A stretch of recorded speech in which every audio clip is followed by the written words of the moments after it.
What's up, Chiefs Kingdom? Noah Gray here, tight end for the Kansas City Chiefs. Make sure you like, share, and subscribe to Josh's channel and check out showmefootball.com for more. What is up, Chiefs Kingdom? Welcome back to another video on my channel. My name is Josh Fan of showmefootball.com and arrowheadaddict.com. And it's time to start pumping out some draft talk. I have put it off for far too long. It's getting way too close to draft day, and I've done virtually no videos about the NFL draft. So today I wanted to kick it off with talking about 4 wide receivers that the Kansas City Chiefs could draft in the 2023 NFL draft in Kansas City. Before getting into the list, let's just talk about the need at wide receiver and how high is wide receiver on the list of needs for the Kansas City Chiefs. Because you're going to notice in my list that not every player that I mention is going to be someone that's going to be drafted in the first round. And I kind of made it that way intentionally because if I just made it wide receivers that the Chiefs could draft in the first round, that would, one, be limiting the number of players that I could talk about, and also would just be unrealistic because most of the receivers that I talk about probably won't be available by the Chiefs pick at 31, and it'd be better to give you guys an idea of some of the players that they could be drafting in the later rounds at the position, because it just wouldn't be a great idea for me to mention only potential first-round guys when the Chiefs might not take a wide receiver in the first round. So I'm going to mention some guys that would be possibilities in the later rounds. But back to why wide receiver is a need for the Kansas City Chiefs. I mean, look, their situation, it's probably the biggest topic of conversation right now among Chiefs fans is what they're going to do at receiver. Is this going to be the receiver group for next year? Because right now it's just Marquez Valdes-Scantling, Sky Moore, and Kadarius Toney. Those are your locks at wide receiver. And a lot of people are worried because MVS isn't a wide receiver one. Sky Moore could be good, but we don't know. He didn't show that much in year one. And Kadarius Toney, the talent's undeniable, but the health is obviously a concern. And so Chiefs fans just want somebody, and I think that's why they're disappointed that they didn't grab anybody in free agency or bring back Juju Smith-Schuster, because they kind of wanted someone that was a proven commodity to step into this room for next year, just a solid veteran addition. They didn't get that. And so now your option that you have left really is the draft, unless, of course, they strike a deal with DeAndre Hopkins or OBJ or whoever. But right now, your only real option is to address the position in the NFL draft, which I think we trust the Kansas City Chiefs' drafting ability for the most part, and Brett Veach has done a good job in that area the past couple years especially. But wide receiver is a position that rookies don't typically step into Andy Reid's system and become stars in their first season. And given that they drafted Sky Moore last year and he didn't really do anything as a rookie, has people a little bit concerned too, I feel like, because you kind of put yourself in a position where you need whatever receiver you would draft to step in and be productive in year one. So there's certainly a need for wide receiver on the Kansas City Chiefs, but I've said enough. Without further ado, let's go ahead and get into 4 wide receivers the Kansas City Chiefs could draft in the 2023 NFL Draft. I'm going to be starting off with a couple potential first-round options or earlier round options. These guys, we could see them be drafted by the Kansas City Chiefs in the first round, or we could see them fall maybe into the second round. The Chiefs still grab them. Now, my first suggestion, I think this is a guy that's a surefire first-rounder, and that's going to be Ohio State wide receiver Jackson Smith-Njigba. So Jackson Smith-Njigba is one of many, many Ohio State wide receivers to come out in recent years, and they've just been absolute studs. Ohio State has been a factory for producing good NFL wide receivers. Last year, we saw them put out Chris Olave and Garrett Wilson in the first round. Both of them were fantastic as rookies, and that's one of the reasons I have Jackson Smith-Njigba number 1 on my list, is because he reminds me a lot of Chris Olave from last year. Chris Olave was my personal favorite wide receiver prospect from last year, and the reason I liked him so much was because I felt like he was one of the few wide receivers in the draft that could step in and realistically be a huge factor in year one, and it was because of his ability to get open. He was just so good at getting open. We saw that this past season with him as a rookie on the New Orleans Saints, Chris Olave. And Jackson Smith-Njigba, also like Chris Olave, not the biggest guy in the world. Yeah, he's more of a slot receiver. Most of the good receivers in this draft are more of your slot guys winning from the slot. But Jackson Smith-Njigba reminds me of Chris Olave a lot. And it's because he's just so technically sound. He's not going to overwhelm you athletically, but he is a good athlete, but he doesn't have blazing speed or anything. He ran like a 4.5 at his pro day. But he's so technically sound, and he's so good at getting open that I think he could thrive in this Kansas City offense. And is he the ideal receiver that you'd be looking for? No, you would like to get a bigger body guy to kind of replace Juju Smith-Schuster, but honestly, I don't really care. I just want good football players. I want a good receiver. Jackson Smith-Njigba is a good receiver, and I think he would be really good in the Kansas City offense, and I think he'd be good in year one and give you a really good option to utilize in year one just because of how well he gets open and how well he understands the game and attacking coverages. That being said, he's number one on my list for a reason. It's because he's the number one wide receiver on a lot of people's lists, or he's very high on a lot of people's lists. Therefore, the Kansas City Chiefs, if they really wanted him, I think they would have to trade up in the first round. Do they want to do that? I don't know. I don't know if they would trade up for a receiver. I think the Chiefs could trade up in the draft. I don't know if it would be for a receiver, though, in the first round. We'll see. But if they want Jackson Smith-Njigba, they're pretty likely going to have to trade up. All right, for the second guy on my list here, and I really debated putting 2 receivers here and just making this a list of 5 guys. Maybe I should have. Oh, well. I'll just tell you right now, though, that I am a big Zay Flowers fan. He's also a really good athlete. He's someone I could see the Chiefs drafting, and I think he could realistically be available at the end of the first round. But someone that I think is more likely to be available at the end of the first round than Zay Flowers, who I also admittedly like, and that's who I'm going to put on the list ahead of him. But that's not to say I don't like Zay Flowers, but I'm going to say Jalen Hyatt. I like Jalen Hyatt. I've seen a lot of mixed feelings about Jalen Hyatt among Chiefs fans, and I'm sure a lot of you, just hearing me say his name off the bat, you're like, oh, I do not want Jalen Hyatt. And I get that, but I'm going to talk about him in a second. Now, I understand that a lot of Chiefs fans like Quentin Johnston out of TCU. I think Quentin Johnston and Jalen Hyatt, there are some similarities there, but Jalen Hyatt is the much more gettable player. I'll be honest with you guys. Yeah, I could have put Quentin Johnston on this list. I could have put him as number 1, but I just think there's 0 chance that he ends up on the Chiefs because I think he's probably going to be the first wide receiver off the board, and it's not going to be to Kansas City. And that's why I didn't put him on the list. But I think if you want some of the qualities you get in Quentin Johnston, look no further than Jalen Hyatt. Now, when I say Jalen Hyatt, a lot of people think, oh, boomer bust guy, just runs goes and vertical routes, not a super extensive route tree. And yeah, there is truth to some of those things. A lot of things that I also hear from Chiefs fans when it comes to Jalen Hyatt as a prospect is, oh, he's too much like MVS. He's too much like McCole Hardman. Can't beat press man coverage, all this stuff. Look, guys, Jalen Hyatt, in my opinion, is a much better prospect than MVS. Yeah, he does something similar to MVS, and I could see why people compare him to McCole Hardman, but Jalen Hyatt is a much more polished receiver than those guys, in my opinion. First of all, when it comes to beating press man coverage, most rookie wide receivers aren't going to come into the NFL and know how to beat press man coverage. So, okay, I can take that with Hyatt and take chances on the Chiefs coaching staff being able to develop him in that area. And also, what separates Hyatt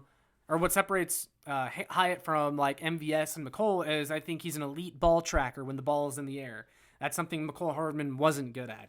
And Jalen Hyatt is just more explosive than MVS, and I know people were expecting him to run like a 4.2 at the combine. He ran like a 4.4. It's still a legit 4.4. Like, he is very fast, and if you look at his tape, he burnt secondaries in college football. Like, teams even doubling him, you just run right past cornerbacks. Like, he also understands how to attack zone coverages. He could learn how to sit a little bit better in those zone coverages and not just, go for the deep ball every time or go for the deep play.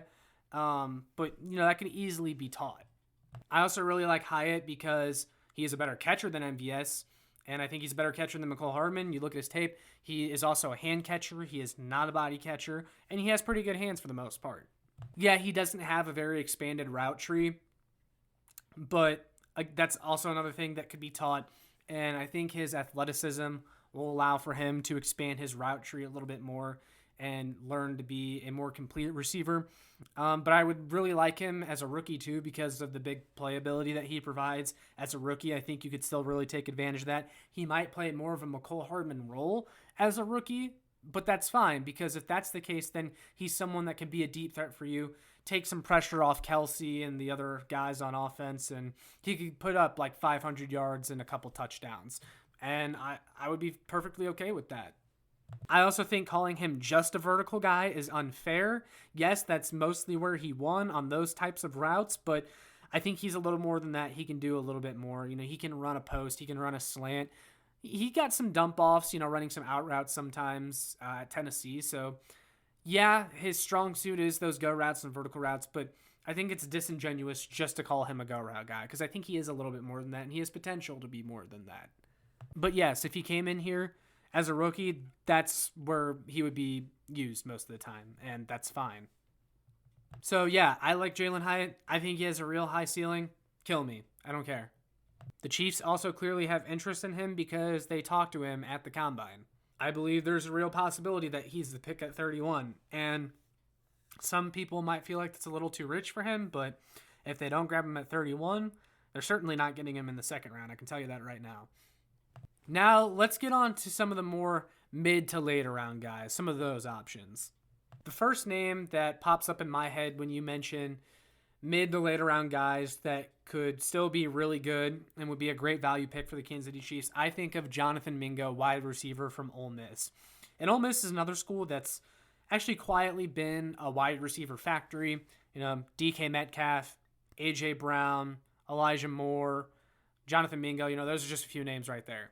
All of them NFL draft picks over the last several years, right? And Jonathan Mingo presumably will be the next one in this upcoming draft. But 4-star recruit coming out of high school, very high upside, very good athleticism. He ran a 4.4 40-yard dash at the Combine. He was also one of the guys that really put on a show at the Senior Bowl this year. If you go and look at some of his one-on-one reps from the Senior Bowl, he was really able to put on a show and get open because he has such good footwork. He is so quick on his feet, and he's really smooth moving around on his feet, and that allows him to get open very easily. And another part about his game that I really like that not a lot of people are going to consider, but I do because they lost a lot of this when Juju Smith-Schuster signed with the Patriots. He's a very good blocker, and he will pancake you in the run game. And that's a really easy way to get on the field as a rookie is to be a good factor in the blocking game, and Jonathan Mingo does that. Overall, I think Mingo is a pretty raw prospect, which is why you're going to see him taken in the mid to later rounds. But there's enough upside there. There's athleticism. He did produce at Ole Miss. He did struggle to stay healthy. He's going to have to be developed as a receiver a lot, though. They're going to have to work on his technique as a route runner. They're going to have to help him understand how to attack coverages a little bit better. But he's someone that can dominate against smaller defensive backs. He's going to help you out in the run game and blocking. He's just a willing blocker. I love the way that he uses his footwork. Fluid athlete for the most part. I don't know how productive he would be as a rookie, but long term, I think he could be a really productive NFL wide receiver. All right, and number 4 on my list for today's video about wide receivers that the Kansas City Chiefs could draft in the 2023 NFL Draft, I'm going to go with Keyshawn Booty, the LSU wide receiver who has stirred up a lot of controversy in this pre-draft process. And the reason for that is because Keyshawn Booty realistically is a top 5 to 10 wide receiver talent in this draft. But this past season at LSU was kind of a disaster for him. His athletic testing was a disaster for him. But if you look at his tape, the dude is just a ball player. He gets open. He runs past DBs, even though it looks like he's not even really trying. And that's the thing, is it looked like he wasn't even trying at his pro day, and he wasn't even trying at the Combine. And it's weird because he's definitely a better athlete than his numbers suggest. His RAS score was only 5 or 6, somewhere around there. And it's is this dude hurt? Is his passion for the game just gone? Because there were also rumors of him quitting this past season after the first couple games of LSU's season. But again, realistically, Keyshawn Booty is a top 5 wide receiver talent in this draft. He was crazy at LSU. And That's why I'm okay with the Kansas City Chiefs throwing a dart at him in the mid to later rounds because, if you could knock out a need by drafting a defensive end in round 1 and maybe drafting an offensive tackle in round 2 or vice versa, whatever, and then you could still fill your wide receiver need by bringing in Keyshawn Booty, who I think could be a steal in the later rounds, and the Chiefs could bring him in and he could be really good in the NFL. That would just be an ideal scenario. And look, I'm not saying it's a guarantee that Keyshawn Booty is going to walk in here and be a great NFL receiver. His heart has to be in the game, and that's why I think he's fallen a little bit on draft boards, is because teams aren't quite sure where his head is at. Does he want to play football? Is his heart really in this? Are his athletic testing numbers a fluke, or is this really what he is? There's a lot of uncertainty. There's some risk that comes with drafting Keyshawn Booty. What leads me a little bit, though, to believe that Keyshawn Booty is more than meets the eye is there was a clip that came out from his pro day of him running a route and cutting on a slant, and it looked lazy to people the way that he ran that route. And I saw a lot of people just kind of disgusted by the way he ran his routes, and they were like, oh my gosh, you can't draft this guy. I mean, this is terrible.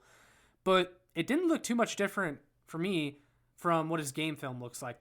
That's just the way he moves. And it's because he is a little bit big. Like, he's not huge, but he is a little bit bigger. And that's just kind of the way he moves.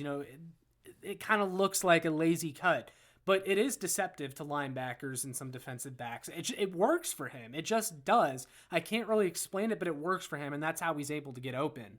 He's got quick feet. He's robust, moving his hips. He's a fluid athlete, and he has really good hands too. I'm more a believer in him because I see what's on tape. I see what he did at LSU, and he was an elite receiver.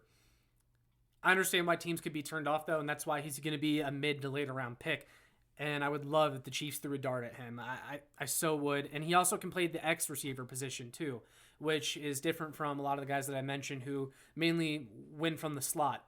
Keyshawn Booty could play the X, and that's very important. So, yeah, I don't care what anybody says. I believe in the Kansas City Chiefs organization. If they were to draft Keyshawn Booty, we've seen a lot of players that maybe have lost some motivation for the game come to Kansas City and kind of rejuvenate themselves, and I think that would be the case with Booty, and he could become a star in Kansas City. He has the potential for it. He has the ability.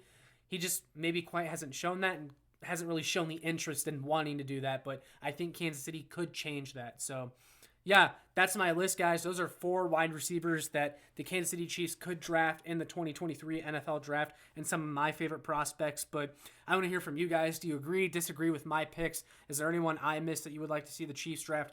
Let me know. But with all that being said, make sure you like, share, and subscribe so more Chiefs fans can find this. And make sure you check out my work on showmefootball.com and arrowheadaddict.com. And I will see you all in the next one. Go Chiefs!